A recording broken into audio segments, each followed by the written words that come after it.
মৃত্যুর পর সবকিছু থেমে যায়, আমরা সাধারণত এমনটাই ভাবি। কিন্তু বাস্তবে মৃত্যুই কোনো কিছুর শেষ নয়, বরং শুরু হয় এক নতুন জৈবিক অধ্যায়। কবরের মাটি চাপা পড়ার পর বাইরে থেকে দেহ নিস্তব্ধ এবং অপরিবর্তিত মনে হলেও ভেতরে চলতে থাকে একের পর এক বিস্ময়কর ও জটিল প্রক্রিয়া। শরীর ধীরে ধীরে হারায় তার তাপ, থেমে যায় রক্তের প্রবাহ, শক্ত হয়ে আসে পেশি, আর শুরু হয় কোটি কোটি অণুজীবের নীরব কর্মযজ্ঞ। প্রথম ২৪ ঘণ্টার মধ্যেই মানুষের দেহে ঘটে যায় এমন সব পরিবর্তন যা শুনলে অনেকের কাছে অবিশ্বাস্য মনে হতে পারে। মৃত্যুর মুহূর্ত থেকে কঙ্কালে পরিণত হওয়া পর্যন্ত মানুষের শরীরের সেই অজানা বৈজ্ঞানিক যাত্রার গল্পই আজ জানব বিস্তারিত। সাধারণত মৃত্যুর পর থেকেই শুরু হয় শরীরের ভেতরে এক ধারাবাহিক পরিবর্তনের প্রক্রিয়া, যা ফরেনসিক বিজ্ঞান ও জীববিজ্ঞানের গুরুত্বপূর্ণ অধ্যায় হিসেবে বিবেচিত হয়। মৃত্যুর পর প্রথম যে পরিবর্তনটি ঘটে তাকে বলা হয় অ্যালগর মর্টিস। জীবিত অবস্থায় মানুষের শরীরের স্বাভাবিক তাপমাত্রা থাকে প্রায় ৩৭ ডিগ্রি সেলসিয়াস। কিন্তু হৃদস্পন্দন ও রক্ত সঞ্চালন বন্ধ হয়ে গেলে শরীর আর নতুন করে তাপ উৎপাদন করতে পারে না, ফলে ধীরে ধীরে দেহের তাপমাত্রা কমতে শুরু করে। সাধারণত প্রতি ঘন্টায় ০.৮ থেকে ১ ডিগ্রি সেলসিয়াস পর্যন্ত তাপমাত্রা কমতে পারে। পরিবেশের তাপমাত্রা, পোশাকের ধরন এবং শরীরের গঠন ভেদে এই হার কিছুটা পরিবর্তিত হতে পারে। প্রায় ৮ থেকে ১২ ঘন্টার মধ্যে মৃতদেহ আশেপাশের পরিবেশের তাপমাত্রার কাছাকাছি পৌঁছে যায়। এরপর শুরু হয় লাইভার মর্টিস বা মৃত্যুর দাগের সৃষ্টি। রক্ত সঞ্চালন বন্ধ হয়ে যাওয়ার কারণে রক্ত মাধ্যাকর্ষণের প্রভাবে শরীরের নিচের অংশে জমা হতে থাকে। মৃত্যুর ২০ থেকে ৩০ মিনিটের মধ্যেই এই প্রক্রিয়া শুরু হয় এবং ৮ থেকে ১২ ঘন্টার মধ্যে স্থায়ী আকার ধারণ করে। ফলে দেহের নিচের অংশে বেগুনি বা লালচে বর্ণের দাগ দেখা যায়। ফরেনসিক বিশেষজ্ঞরা এই দাগ দেখে অনেক সময় মৃত্যুর আনুমানিক সময় এবং মৃতদেহ সরানো হয়েছে কিনা তা নির্ধারণ করতে পারে। মৃত্যুর কয়েক ঘন্টা পর আরেকটি গুরুত্বপূর্ণ পরিবর্তন ঘটে, যাকে বলা হয় রিগর মর্টিস। মৃত্যুর ২ থেকে ৪ ঘন্টার মধ্যে পেশিগুলো শক্ত হয়ে যেতে শুরু করে। সাধারণত ১২ ঘন্টার মধ্যে এটি সর্বোচ্চ পর্যায়ে পৌঁছায়। এর কারণ হল কোষের ভেতরে থাকা এটিপি নামক শক্তির উৎস নিঃশেষ হয়ে যাওয়া, ফলে পেশিগুলো সংকুচিত অবস্থায় আটকে যায়। ২৪ থেকে ৩৬ ঘন্টার পর এই শক্তভাবে আবার ধীরে ধীরে কমে আসে। এদিকে মৃত্যুর পর শরীরের কোষগুলো ধীরে ধীরে ভেঙে পড়তে শুরু করে। এই প্রক্রিয়াকে বলা হয় অটোলাইসিস। কোষের ভেতরে থাকা বিভিন্ন এনজাইম কোষকে ভাঙতে শুরু করে।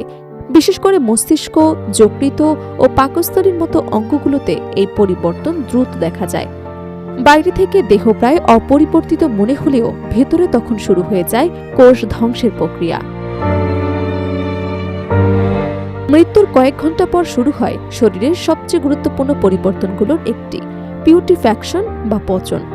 জীবিত অবস্থায় মানুষের অন্ত্রে থাকা কোটি কোটি ব্যাকটেরিয়া রোগ প্রতিরোধ ব্যবস্থার নিয়ন্ত্রণে থাকে, কিন্তু মৃত্যুর সঙ্গে সঙ্গে সেই প্রতিরোধ ব্যবস্থা নিষ্ক্রিয় হয়ে যায়। ফলে ব্যাকটেরিয়াগুলো দ্রুত শরীরের বিভিন্ন অংশে ছড়িয়ে পড়ে এবং টিস্যু ভাঙতে শুরু করে। সাধারণত ৮ থেকে ১২ ঘন্টার মধ্যে পেটের চামড়ায় সবুজ ভাব রঙের দাগ দেখা যায়।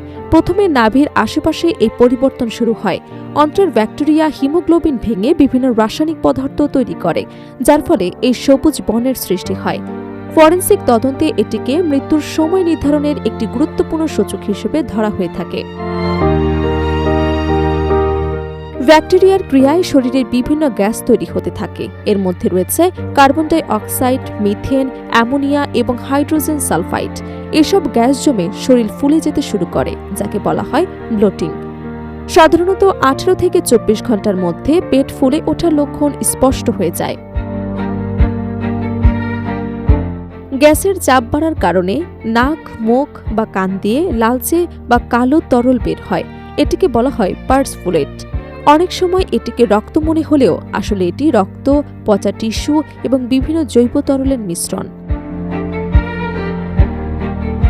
একই সময় চোখের স্বচ্ছ কর্নিয়া ধীরে ধীরে ঘোলা হয়ে যায়, চামড়া আলগা হতে শুরু করে এবং মুখমণ্ডলের স্বাভাবিক আকৃতি বিকৃত হয়ে যেতে পারে। ফলে মৃত্যুর মাত্র একদিন পরেও অনেক ক্ষেত্রে মৃতদেহের চেহারা উল্লেখযোগ্যভাবে পরিবর্তিত হয়ে যায়। 24 ঘন্টা অতিক্রম করার পর পচনের গতি আরও বেড়ে যায়। 24 থেকে 72 ঘন্টার মধ্যে শরীরে গ্যাসের পরিমাণ সর্বাধিক হয়। পুরো শরীর কালচে বেগুনি রং ধারণ করতে পারে। এই পর্যায়কে অনেক সময় ব্ল্যাক বিউটিফিকেশন বলা হয়ে থাকে। পরবর্তীতে কয়েকদিনের মধ্যেই মাছি মৃতদেহে ডিম পাড়তে শুরু করে। চোখ, কান, মুখ বা ক্ষতস্থানগুলোতে প্রথমে ডিম জমা হয়। অল্প সময়ের মধ্যে সেগুলো লার্ভা বা ক্রিয়া বের হয়। এসব ক্রিয়া দ্রুত নরম টিস্যু খেয়ে ফেলে এবং পচনের গতি আরও বাড়িয়ে দেয়। 1 থেকে 2 সপ্তাহের মধ্যে দেহের অধিকাংশ নরম অংশ ক্ষয় হতে শুরু করে। চামড়া, চুল বা নখ সহজে আলাদা হয়ে যেতে পারে। সময়ের সঙ্গে সঙ্গে মাংসপেশি এবং অঙ্গপ্রত্যঙ্গ বিলীন হয়ে যায়। পরিবেশের তাপমাত্রা, আর্দ্রতা, মাটির গঠন এবং পোকামাকড়ের উপস্থিতির উপর নির্ভর করে 1 মাস থেকে কয়েক বছরের মধ্যে দেহ কঙ্কালে পরিণত হয়। গরম এবং আর্দ্র অঞ্চলে এই প্রক্রিয়া তুলনামূলক দ্রুত ঘটে, আর ঠান্ডা এবং শুষ্ক পরিবেশে অনেক সময় বেশি লাগে। সবশেষে হাড়ও ধীরে ধীরে ক্ষয় হয়, মাটির সঙ্গে মিশে যায়। প্রকৃতির এই চক্রের মাধ্যমে মৃতদেহের কার্বন, নাইট্রোজেন এবং ফসফরাস আবার পরিবেশে ফিরে আসে এবং নতুন উদ্ভিদ এবং জীবের খাদ্য পরিণত হয়। বিজ্ঞানীদের মতে মৃত্যুর পর মানুষের দেহে ঘটে যাওয়া এই পুরো প্রক্রিয়া প্রকৃতির এক নিখুঁত পুনর্ব্যবহার ব্যবস্থা, যা জীবন এবং মৃত্যুর চিরন্তন চক্রকে অব্যাহত রাখে।